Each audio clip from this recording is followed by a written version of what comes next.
Imaginez entrer dans une église au lever du soleil et découvrir la statue de la Vierge Marie tailladée, le sang s'écoulant le long de ses robes. La peur éclate, la suspicion monte, et soudain toute la ville est en guerre. Mais ce qui fut révélé ensuite, personne n'y était préparé. Un dimanche matin tranquille, la lumière du soleil filtrait à travers les vitraux de l'église Sainte-Marie, peignant les bancs de bois de traînées rubis et saphirs. La ville de Roqueport, une petite communauté de pêcheurs sur la côte de la Nouvelle-Angleterre, commençait à peine à s'éveiller. Les mouettes tourbillonnaient au-dessus du port. L'odeur du sel et du diesel flottait depuis les quais. Cependant, à l'intérieur de l'église, quelque chose d'impensable attendait d'être découvert. Ce fut Madame O'Connor, la vieille gardienne, qui le trouva la première. Elle portait son balai sur le sol de marbre, fredonnant un cantique quand ses yeux se levèrent vers l'autel principal. Ce qu'elle vit la figea sur place. La statue de la Vierge Marie, la figure même qui était là depuis plus d'un siècle et demi, était lacérée au visage et à la poitrine. Des taches cramoisies zébraient sa robe de bois sculpté, s'accumulant à sa base. Un instant, la vieille femme ne put que halter. Puis son balai heurta le sol avec un cliquetis, et son cri perça le silence. En quelques minutes, le parvis de l'église se remplit de voix. Des paroissiens se précipitèrent, serrant des chapelets, des enfants regardant, les yeux écarquillés, derrière les jupes de leur mère. Un homme murmura, tremblant, c'est un signe. Marie nous avertit. Un autre rétorqua sèchement, non, ce sont des vandales. Quelqu'un veut faire honte à cette paroisse. Les murmures se répandirent comme une traînée de poudre. Depuis le trottoir, des adolescents s'arrêtèrent net, leur rire se transformant en chuchotis. Au marché aux poissons, un vendeur abandonna son étal et se pressa vers le son des cloches qui tintaient frénétiquement. Au moment où le père Andrew McCarthy arriva, la nef était en pleine effervescence de panique. Il marcha lentement dans l'allée, ses yeux fixés sur la statue mutilée. Il s'agenouilla, pressant sa main sur le bois entaillé comme pour partager la blessure. Les larmes lui montèrent aux yeux, mais il ne dit pas un mot. Puis vint le hurlement strident des sirènes. Une voiture de police s'arrêta dehors, les lumières clignotant contre les murs de pierre. L'officier Mark Sullivan franchit la porte, son uniforme impeccable, son expression sévère. Son regard balaya la foule, puis se fixa sur la Vierge profanée. Il parla fermement, sa voix résonnant sous le plafond voûté, c'est une scène de crime. Personne ne touche à rien. La paroisse tomba dans un silence stupéfait. Ce qui avait été autrefois le cœur sacré de Roqueport était désormais le centre d'une enquête policière où la foi, la peur et la vérité allaient entrer en collision. Pour les habitants de Roqueport, la foi ne se limitait pas à la messe du dimanche. Elle était tissée dans chaque marée, chaque tempête, chaque repas partagé après une longue journée en mer. La ville elle-même était assise sur une portion accidentée du littoral de la Nouvelle-Angleterre, ses maisons à clins patinés par le sel et le vent. Depuis le port, la flèche de l'église Sainte-Marie s'élevait au-dessus des toits, visible par les pêcheurs bien avant qu'ils n'amarrent leurs bateaux. C'était plus que de la pierre et du bois. C'était un phare de l'âme. Des générations s'étaient tournées vers la statue de la Vierge Marie comme une présence vivante dans leur vie. Lors du grand ouragan de 38, quand les vagues avaient englouti des pâtés de maisons entiers, les survivants juraient avoir vu des bougies luire autour de son visage même après que la tempête eût éteint toutes les autres flammes. En temps de guerre, les mères plaçaient des photographies de leurs fils à ses pieds, murmurant des prières pour leur retour sain et sauf. Les pêcheurs, avant chaque voyage, s'arrêtaient pour faire le signe de croix, croyant que le regard de Marie les suivait en haute mer. Les vendredis soirs, bien après la fermeture des poissonneries, les femmes de la paroisse se réunissaient dans les bancs, leurs voix s'élevant en cantiques qui résonnaient dans l'église assombrie. Pour les nouveaux arrivants, cela semblait inhabituel, une statue drapée de bleu et blanc, entourée de bougies vacillantes. Mais pour les vieilles familles, c'était un foyer, une ancre sacrée contre l'incertitude de l'océan et les luttes de la vie quotidienne. Sans elle, disait M. Callahan, un pêcheur de homards à la retraite, cette ville n'aurait pas survécu à la moitié de ces tempêtes. Les enfants aussi portaient des histoires de la Vierge. Certains juraient l'avoir vue sourire. D'autres disaient que l'église était plus chaude en hiver quand ils priaient devant elle. Ce n'étaient pas des miracles consignés dans les livres, mais des souvenirs gravés dans le cœur battant de Roqueport. Maintenant, alors que la nouvelle de la profanation de la statue se répandait, l'identité même de la ville tremblait. La Vierge n'était pas seulement du bois sculpté. Elle était la mère, la protectrice, l'âme d'une communauté. Et maintenant elle portait des blessures comme si toute la ville elle-même avait été frappée. À Rockport, la suspicion couvait déjà comme une tempête au large. Pendant des mois, des casiers à homards avaient disparu, des filets coupés nets, des bateaux vandalisés à la faveur de la nuit. Les vieux montraient du doigt les adolescents agités, tandis que d'autres murmuraient à propos des nouveaux venus, des familles qui avaient déménagé de Boston, de Providence, même de Porto Rico, cherchant des loyers moins chers sur la côte. Au Kelly's dîner, la foule du matin se disputait autour de tasses de café fumantes. Ce sont ces jeunes qui traînent près du quai, grommela M. Johnson, un commerçant. Aucun respect pour la tradition. Ils voient notre église comme un simple bâtiment. De l'autre côté du comptoir, Madame Ramirez secoua la tête. Ne vous avisez pas. Mon neveu fait deux boulots. Vous pensez qu'il tailladerait une statue sainte? Les gens sont si prompts à blâmer ceux qu'ils ne comprennent pas. Les lignes étaient tracées non seulement par des mots, mais par des regards, les catholiques irlando-américains qui remplissaient les bancs depuis des générations, et les nouvelles familles qui ne partageaient pas la même dévotion à Marie mais appelaient néanmoins Rockport leur foyer. Au marché aux poissons, les tensions montèrent d'un cran. Un pêcheur cria, « Quelqu'un dans cette ville a voulu qu'elle soit détruite, et je vous le dis, ce n'est pas l'un de nous. » Sa voix se brisa de colère, son doigt désignant l'air vers un groupe de jeunes hommes qui traînaient près des quais. Les jeunes hommes se raidirent, marmonnant en retour, « Vous pensez que vous possédez cette ville juste parce que votre grand-père a construit l'église ?» Les mots étaient assez vifs pour déchirer le vent salé. Au coucher du soleil, les ragots se répandirent plus vite que la marée. Pour certains, la statue tailladée était un châtiment divin, la preuve que la ville s'était trop éloignée de la foi. Pour d'autres, c'était une insulte ciblée, un message que les catholiques n'étaient pas les bienvenus. La peur s'insinua dans les cuisines et les vérandas. Les mères verrouillaient les portes plus tôt. Les hommes au bar parlaient à voix basse, marmonnant que des problèmes arrivaient. Le père Andrew parcourut les rues étroites, son collet captant la lumière des réverbères, écoutant le courant sous-jacent de la colère. Il s'arrêta devant la taverne d'Ali où une dispute houleuse débordait sur le trottoir. Deux hommes, tous deux résidents de longue date, en vinrent presque aux mains, l'un jurant que c'étaient des étrangers, l'autre insistant que cela devait être quelqu'un de la paroisse elle-même. La profanation de la statue de la Vierge avait fait plus que blesser un symbole sacré. Elle avait déchiré une couture invisible, exposant des ressentiments longtemps enfouis sous les sourires polis de la ville. Rockport n'était plus une seule communauté. Elle se divisait en camps, et chaque accusation murmurée enfonçait davantage le coin. Dans ce silence fragile, une question planait dans l'air salin, s'agissait-il simplement d'un crime de vandalisme ou de l'étincelle de quelque chose de bien plus dangereux? Lorsque l'officier Mark Sullivan entra dans l'église Sainte-Marie, sa présence était différente de celle du reste de la foule. Là où d'autres haletaient ou pleuraient, son visage était illisible, sa mâchoire serrée, ses yeux vifs et scrutateurs. Pour les paroissiens, cela ressemblait à un professionnalisme froid, mais derrière son regard se cachait une couche d'amertume. Mark avait grandi à Rockport, fils de pêcheur. Ses plus lointains souvenirs étaient la main de sa mère serrant ses petits doigts alors qu'ils allumaient des bougies devant la statue de la Vierge Marie. Son père, un homme aux mains rudes et au rire chaleureux, l'embrassait sur la tête avant chaque voyage.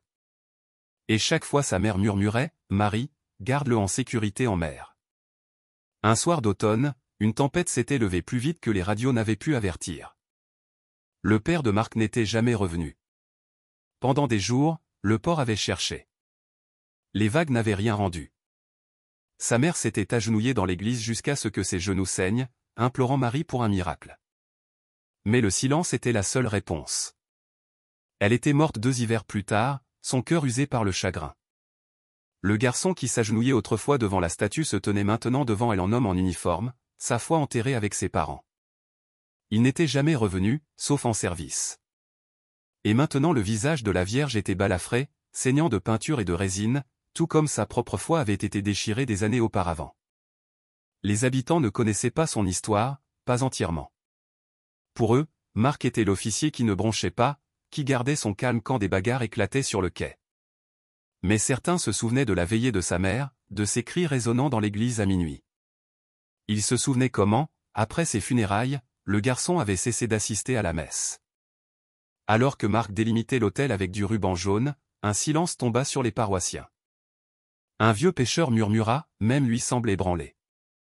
Mais Marc ne fit que gribouiller dans son carnet, d'une voix coupante et ferme, il ne s'agit pas de signes. Ce sont des preuves.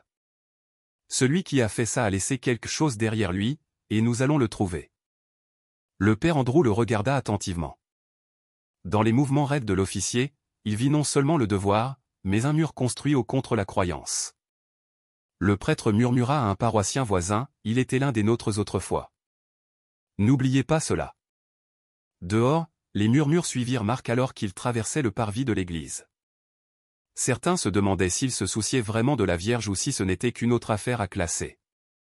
D'autres, voyant l'attitude de ses épaules, ressentirent une pitié silencieuse. Il portait quelque chose de plus lourd que l'insigne sur sa poitrine. Cette nuit-là, tandis que la ville se disputait dans les cuisines et les tavernes, Marc s'assit seul à son bureau, l'église encore vive dans son esprit.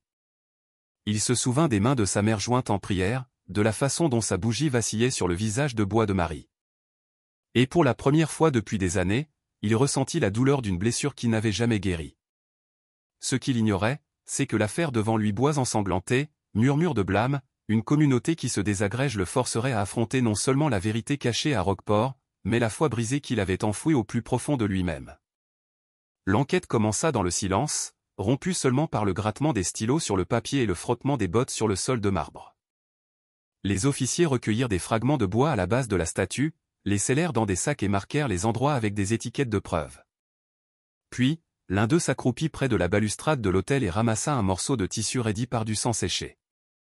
La nouvelle se répandit rapidement. Du sang avait été laissé. Dans une ville où les ragots voyageaient plus vite que les marées, il ne fallut pas longtemps avant qu'un nom ne fasse surface. Le tissu, une fois analysé, correspondait à la veste de Miguel Alvarez. Miguel avait 22 ans, fils d'un immigrant mexicain venu à Roqueport pour un travail saisonnier. Son père était parti maintenant, et Miguel avait grandi avec la difficulté le suivant comme une ombre. Il faisait des petits boulots sur les quais, transportant des caisses, raccommodant des filets, mais l'argent n'était jamais suffisant. La dette le suivait, des histoires murmurées de jeux d'argent à l'arrière des tavernes, d'amis louches qui rôdaient sur le quai la nuit. Au moment où la police arriva à son petit appartement, la ville l'avait déjà jugé et condamné dans son imagination. Au Kelly's dîner, les têtes se secouaient gravement. Bien sûr que c'était Miguel, dit un homme, plantant sa fourchette dans une assiette d'œufs. Il a toujours été une source d'ennui. Une femme de l'autre côté du comptoir baissa la voix. Peut-être voulait-il vendre la statue. Qui d'autre saignerait sur un terrain sacré? Quand Miguel fut amené au poste, la peur assombrit son visage. Il ne résista pas, répétant sans cesse, « Ce n'était pas moi. Je ne l'ai pas fait. » Ses mains tremblaient, ses yeux fuyant le sol comme si même les murs l'accusaient. De retour à l'église, les paroissiens échangèrent des regards inquiets. Certains ressentaient une sombre satisfaction. La justice avançait rapidement.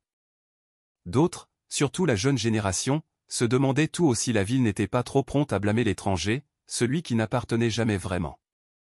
Le père Andrew apprit la nouvelle en rendant visite à une paroissienne âgée. Il posa sa tasse de thé avec un lourd soupir. « Ils voudront que quelqu'un paie, murmura-t-il. Mais la vérité n'est jamais aussi simple. » Et dans le silence du poste de police, l'officier Mark Sullivan observa la silhouette tremblante de Miguel de l'autre côté de la table. Il avait déjà vu des criminels, des hommes endurcis par le mensonge. Mais quelque chose dans la voix brisée de Miguel le troublait. Pourtant, Marc écrivit ses notes d'une main ferme. Tissu, sang, motif. Pour l'instant, tout pointait dans la même direction. Dans la salle d'interrogatoire sombre, le bourdonnement des lumières fluorescentes pesait comme le jugement lui-même. Miguel était voûté, ses poignets lâchement enchaînés à la table, ses yeux gonflés par le manque de sommeil.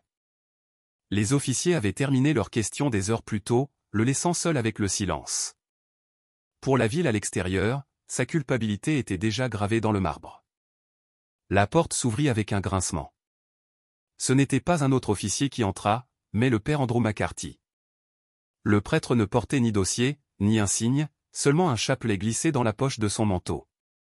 Sa présence calme semblait déplacée face au mur d'acier et à l'éclairage brutal. Miguel leva la tête, surpris. « Mon père !» Sa voix se brisa, rauque à force de dénégation répétée trop de fois. Andrew tira la chaise en face de lui et s'assit, joignant doucement ses mains sur la table. Ils m'ont accordé quelques minutes, dit-il doucement. Je ne suis pas ici en tant qu'avocat. Je suis ici en tant que votre pasteur. Un instant, les lèvres de Miguel tremblèrent comme si les mots luttaient pour monter mais se noyaient sous le désespoir. Finalement, il murmura, « Je ne l'ai pas fait, mon père. Je le jure sur la tombe de ma mère. Je ne voulais pas la blesser, la Vierge. Jamais je n'aurais fait ça. » Andrew se pencha en avant, ses yeux fixés. « Alors dis-moi, Miguel, dis-moi ce qui s'est passé. » Des larmes montèrent aux yeux du jeune homme. Son histoire s'échappa en fragments, fuyant des hommes qui voulaient son argent. Un couteau à la main, porté seulement par peur. Trébuchant dans le parvis de l'église, les poumons en feu, la vision floue, s'écrasant à travers la porte ouverte de Sainte-Marie pour se cacher. « J'ai trébuché, mon père, » sanglota Théil. La lame. Elle a éraflé le bois quand je suis tombé. Je ne l'ai même pas su avant de voir le sang sur moi. Le prêtre écouta sans interruption, son regard ne quittant jamais les mains tremblantes de Miguel. Quand les mots du garçon faiblirent et firent place au silence, Andrew parla doucement. « Sais-tu pourquoi tant de gens ne te croiront pas ?» Miguel secoua la tête, la honte lui peignant les joues en rouge. « Parce que tu vis sous suspicion depuis si longtemps, » dit Andrew. « La dette, les mauvaises fréquentations, les mauvais choix. Les gens voient l'ombre avant de chercher la lumière. Mais le Seigneur et sa mère, ils voient plus profondément. Ils voient le cœur. » Miguel enfouit son visage dans ses paumes. « Même si je ne l'ai pas tailladé exprès, qu'importe ? Tout le monde me prend déjà pour une ordure. Peut-être vaut-il mieux qu'il m'enferme. » Andrew tendit la main sur la table, posant doucement sa main sur le poignet de Miguel. « Écoute-moi. La culpabilité peut noyer un homme plus vite que la mer. Mais la confession, la vérité, même quand personne n'y croit, ce sont des bouées de sauvetage. Tu n'es pas au-delà de la miséricorde. Tu m'entends ? Tu n'es pas au-delà de la miséricorde. » Dans le couloir, l'officier Mark Sullivan s'arrêta près de la porte, entendant des fragments de l'échange. Les mots du prêtre le troublèrent. Miséricorde, vérité. Pour Mark, c'était des luxes, fragiles contre les dures réalités des preuves. Pourtant le son des sanglots de Miguel, brut et désespéré, remua quelque chose qu'il essayait d'enfouir. À l'intérieur de la pièce, la voix du père Andrew s'adoucit encore. « Tu dois tenir bon, Miguel. Ne fuis plus. La Vierge a supporté ton faux pas, non pour te condamner, mais pour te ramener. Cet essai, peut-être n'est-il pas seulement le tien, mais le nôtre en tant que ville. » Miguel leva les yeux, brillant de larmes. « Mon père, me croyez-vous » La réponse du prêtre fut ferme, inébranlable, « Oui, et plus important encore, Marie te croit. » La question est, peux-tu croire en toi-même à nouveau ? Les mots flottèrent dans l'air vicié, plus lourds que n'importe quel verdict. Pour la première fois cette nuit-là, les épaules de Miguel se détendirent, non pas en signe de victoire, mais d'une fragile espérance. À la tombée de la nuit, l'église était silencieuse, enveloppée de rubans de police jaune, flottant dans la brise marine. La plupart des habitants de Rockport dormaient mal, leurs prières noyées par des murmures de blâme. Mais à l'intérieur de Sainte-Marie, un homme restait. L'officier Mark Sullivan avait insisté pour passer la nuit. Il prétendait que c'était pour empêcher toute altération des preuves, mais au fond de lui, il ne comprenait pas entièrement pourquoi il ne pouvait pas s'en aller. La nef était sombre, éclairée seulement par 2 ampoules vacillantes près de la sacristie. La statue autrefois aimée de la Vierge Marie se dressait maintenant sous un drap blanc, sa forme ombragée comme un patient sur une table d'opération. Chaque grincement des poutres en bois résonnait, se mêlant au bruit lointain des vagues s'écrasant contre le mur du port. Mark s'assit dans un banc, son carnet sur les genoux. Il essaya de se concentrer sur son rapport déclaration, résultat de laboratoire, chronologie, mais ses yeux ne cessaient de dériver vers la figure voilée. Des souvenirs s'immisçaient. Les prières murmurées de sa mère, la cire des bougies à moitié consumées, l'odeur des imperméables mouillés après les veillées orageuses. Il les repoussa d'une mâchoire serrée. Les preuves, pas les souvenirs, résolvent les affaires. Minuit arriva. Une rafale fit vibrer les vitraux, envoyant des éclats colorés de clair de lune ramper sur le sol. Mark se redressa, sa main effleurant l'étui à son côté. C'est là qu'il le remarqua. Une faible lueur s'échappant de sous le drap blanc drapé sur la statue. Au début, il pensa que c'était un jeu de lumière. Peut-être la lune frappant le verre juste comme il faut. Mais la lueur devint plus forte, douce, bleutée, pulsant doucement comme une respiration. Le drap frémit comme s'il était agité de l'intérieur. Marc se leva lentement, ses bottes silencieuses sur le vieux bois, son pouls martelait. La logique lui disait que c'était électrique, un reflet, quelque chose d'explicable. Pourtant, lorsqu'il s'approcha, la lueur se répandit sur le sol de pierre, formant un faisceau étroit qui traversait l'allée. Il s'arrêta net et clair sur une tache de boue près de l'autel latéral. Agenouillé, Marc sortit sa lampe de poche et balaya le faisceau sur l'endroit. Son cœur s'arrêta. Là, à moitié enfoui dans la terre, se trouvait un autre morceau de tissu, différent de celui trouvé plus tôt. Celui-ci était grossier, épais, non pas d'une veste de jeune ouvrier, mais de quelque chose de plus rugueux, comme le manteau d'un docker ou l'équipement d'un contrebandier. Il le tint dans des doigts tremblants, déchirés entre l'incrédulité et la reconnaissance. Derrière lui, la lueur s'estompa aussi vite qu'elle était apparue. La nef retrouva ses ombres et son silence. La statue toujours voilée, immobile. Marc expira brusquement, presque un rire, presque une malédiction. Il glissa le tissu dans un sac de preuve et le referma. À voix haute, à personne, il murmura, juste la lune, juste du verre, c'est tout. Mais ses yeux le trahirent. Sous son masque de calme, il ne pouvait pas se défaire de la vérité. Il avait été guidé. La Vierge, balafrée, silencieuse, cachée, l'avait orienté vers quelque chose que la seule preuve n'aurait jamais fait. Dans ce moment immobile et à bout de souffle, Marc réalisa qu'il n'enquêtait plus seulement sur un crime. Il se tenait au bord de quelque chose de bien plus mystérieux, quelque chose qu'il avait passé toute sa vie à essayer de ne pas croire. L'aube se leva, grise et lourde sur Roqueport. Le brouillard roula de l'Atlantique, engloutissant la masse et brouillant la ligne entre mer et ciel. Au port, des hommes en bottes de caoutchouc criaient au-dessus de caisses de homards, leur voix portée clairement à travers la brume. Pour la plupart, c'était un autre matin de labeur. Pour l'officier Mark Sullivan, c'était une scène de crime attendant d'être découverte. Il se déplaçait silencieusement le long du quai, ses yeux balayant les enroulements de cordes, les casiers empilés et les planches tachées d'huile. Dans la poche de sa veste, scellé dans un sac en plastique, gisait le morceau de tissu grossier qu'il avait trouvé sous la lumière brillante de la Vierge. Il n'appartenait pas à Miguel. De cela, il était désormais certain. La texture parlait de travail acharné, de sel et de goudron, le genre de tissu porté par les hommes qui travaillaient les docks la nuit. Près du bord du quai, le regard de Marc se posa sur une silhouette. Un homme dans un manteau en lambeaux, les épaules courbées contre le froid, parlait à voix basse avec deux autres. Sa main droite était bandée, enveloppée d'un épais bandage qui dépassait dessous sa manche. Quand il bougea, le tissu effiloché de son manteau semblait presque identique au morceau dans la poche de Marc. L'officier ralentit son pas, essayant de ne pas attirer l'attention, mais les pêcheurs le remarquèrent quand même. Les conversations s'interrompirent, les yeux se plissèrent. À Roqueport, tout le monde connaissait tout le monde. Un officier qui s'attardait trop longtemps signifiait des problèmes. L'homme bandé le vit. Pendant une fraction de seconde, leurs yeux se rencontrèrent. Ceux de l'homme s'écarquillèrent, puis il détourna le regard. D'un rapide hochement de tête à ses compagnons, il se fondit dans la foule des dockers déchargeant la pêche du matin. Marc ne le poursuivit pas. Pas encore. Au lieu de cela, il se tint au bord de l'eau, laissant l'air salin piquer son visage. Derrière lui, des voix s'élevèrent.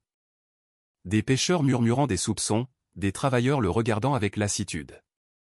Pour certains, sa présence était rassurante. Pour d'autres, c'était une intrusion. De l'autre côté du quai, une vieille femme vendant des appâts se signa en murmurant, « La Vierge lui a montré quelque chose. Il ne serait pas là autrement. » Marc jeta un coup d'œil en arrière vers le clocher de l'église enveloppé de brume qui s'élevait au-dessus de la ville. Il resserra sa prise sur le sac de preuves dans sa poche. La lueur de la nuit dernière le hantait toujours, mais le port lui avait donné sa première piste humaine. Quelque part parmi ses manteaux usés et ses visages fatigués se trouvait la main qui avait balafré la Vierge. Et Marc savait qu'il ne s'agissait plus seulement de prouver l'innocence de Miguel. Il s'agissait de dissiper le brouillard qui enveloppait le port lui-même avant que l'obscurité n'engloutisse Roqueport tout entière. De retour au poste, la table des preuves brillait sous les lumières fluorescentes. Des sacs d'éclats de bois, des photographies d'empreintes de pas boueuses, et maintenant le morceau de tissu grossier du porc était étalé comme des fragments de puzzle. L'officier Mark Sullivan se tenait au-dessus d'eux, la mâchoire serrée, rejoignant la lueur dont il avait été témoin à Sainte-Marie. Ses collègues ne connaissaient pas cette partie. Ils n'étaient pas prêts à la leur dire. Le détective Alvarez, un officier plus âgé du comté, tâta le tissu rugueux. Pas d'une veste d'enfant, dit-il. C'est de l'équipement de quai, des manteaux de travail, le genre que les contrebandiers utilisaient pour transporter de lourds sacs. Le mot persista, contrebandier. Roqueport avait murmuré à leur sujet pendant des années. Des hommes déplaçant de l'alcool non taxé, du carburant volé, même des produits électroniques de contrebande à travers son port endormi. Les rumeurs se dissolvaient toujours comme la brume au lever du jour. Mais maintenant, avec la statue de la Vierge tailladée, quelque chose se déclenchait. Il voulait que nous nous querellions, murmura Alvarez. Paroisse contre étrangers, familles irlandaises contre latinos. Tout le monde trop occupé à se battre pour remarquer ce qui passait inaperçu la nuit sur les quais. Le stylo de Marc égratigna son bloc-notes. Cela avait du sens. Le vandalisme n'était pas aléatoire, et il n'était pas personnel contre Miguel. C'était une diversion, un acte conçu pour rouvrir d'anciennes cicatrices, pour maintenir la ville à se déchirer pendant que de vrais crimes restaient impunis. À la taverne d'Ali, les pêcheurs se disputaient cette nuit-là, leur voix portant à travers les minces murs. Ça n'a rien à voir avec la foi, aboya l'un. C'est une question d'argent. Retenez mes paroles. Mais dans le coin, un vieux paroissien secoua la tête, murmurant, non, le mal s'est frappé le cœur en premier. Blesser la mère. Blesser les enfants. Pour le père Andrew, la réalisation vint comme un poids se posant sur sa poitrine. En prière, il murmura, ils ne veulent pas seulement blesser une statue. Ils veulent briser notre unité. Et pour la première fois, Marc comprit que le crime devant lui était plus grand qu'une figure profanée. C'était un coup d'échec dans un jeu dangereux, un jeu où la foi, la peur et le profit entraient en collision. Le plan fut élaboré à voix basse sur une carte du port. Les officiers encerclèrent des points où de petits bateaux se glissaient après la tombée de la nuit, évitant les quais principaux. Mark Sullivan se tenait au bord de la table, son stylo tapotant, ses pensées divisées. Pour ses collègues, c'était une opération d'infiltration simple. Pour lui, c'était quelque chose de plus lourd. Ce faisceau lumineux de la statue de la Vierge, que ce soit un miracle ou un jeu de lumière, l'avait mené ici.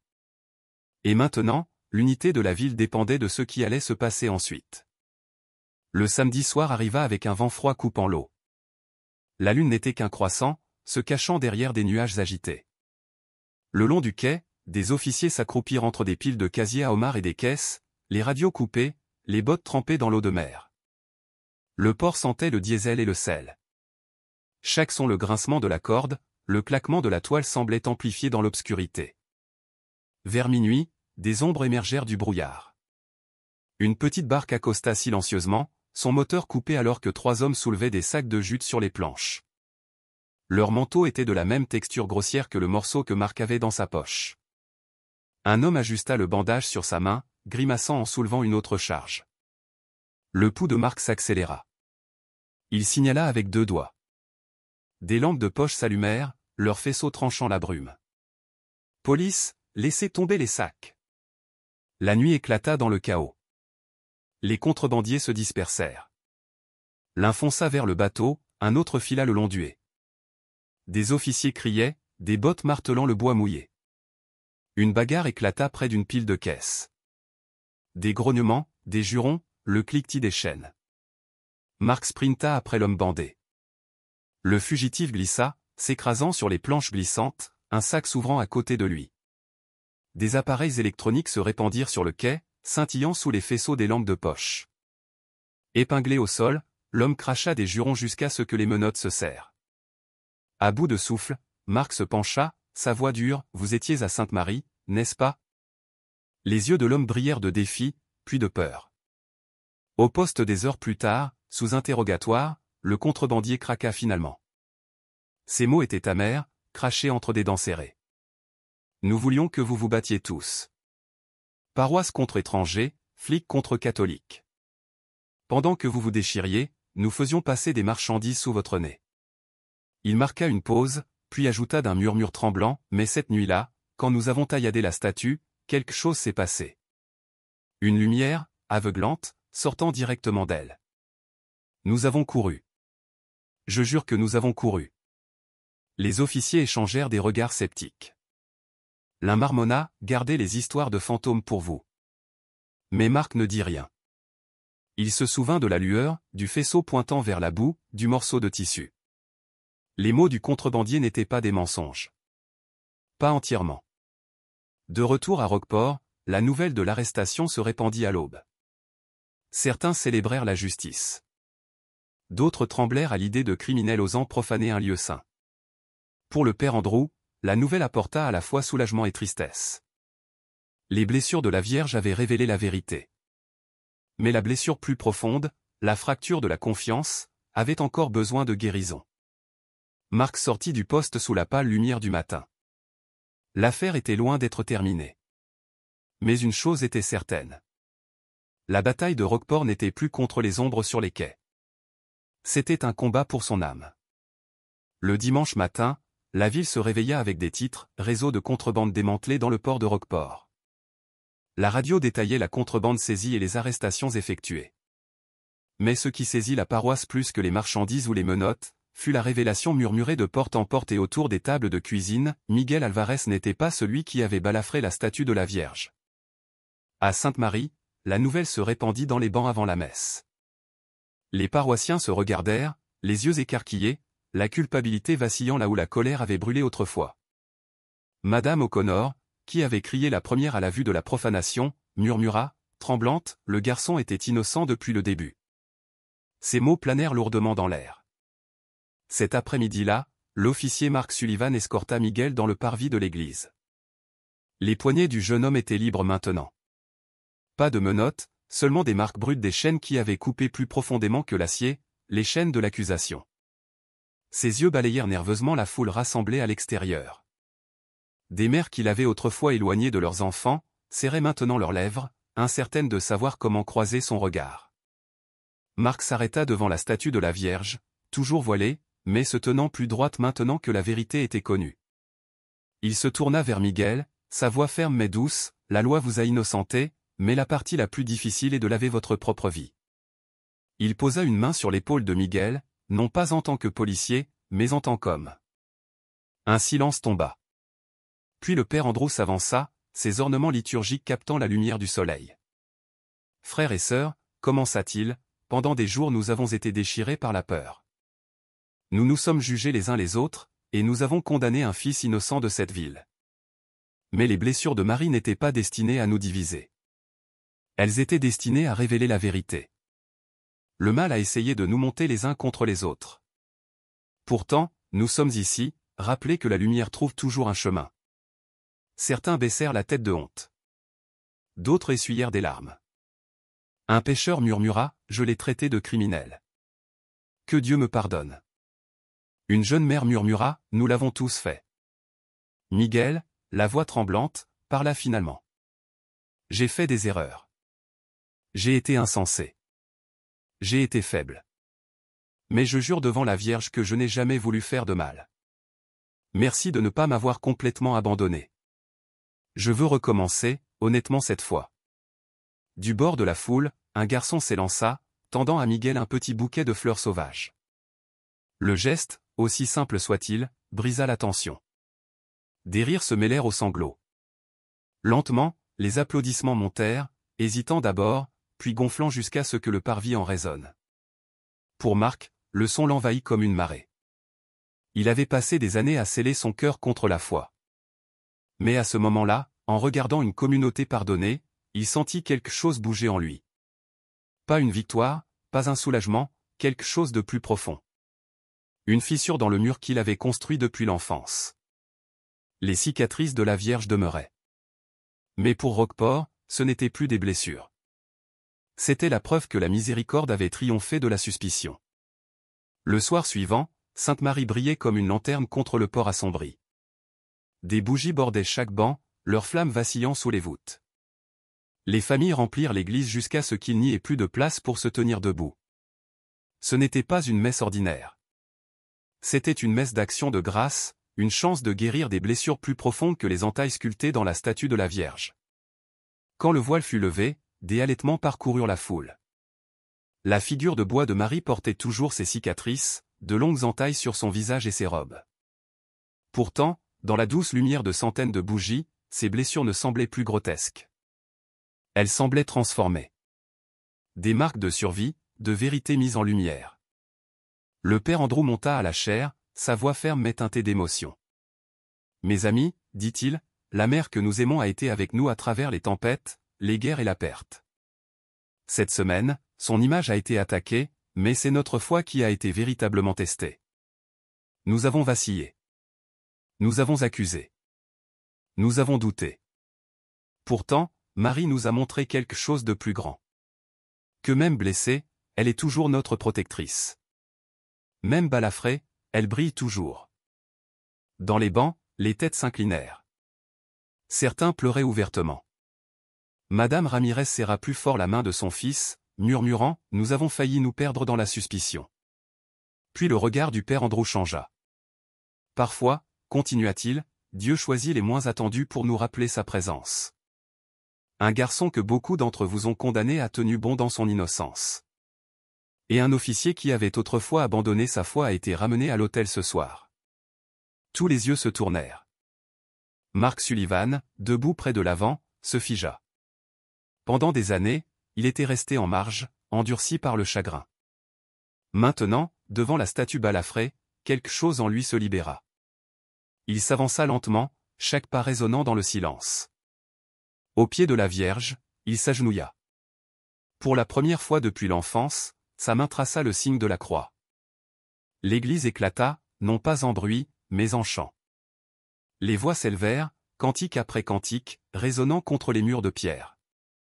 Des pêcheurs chantaient aux côtés de commerçants, des immigrants aux côtés des vieilles familles.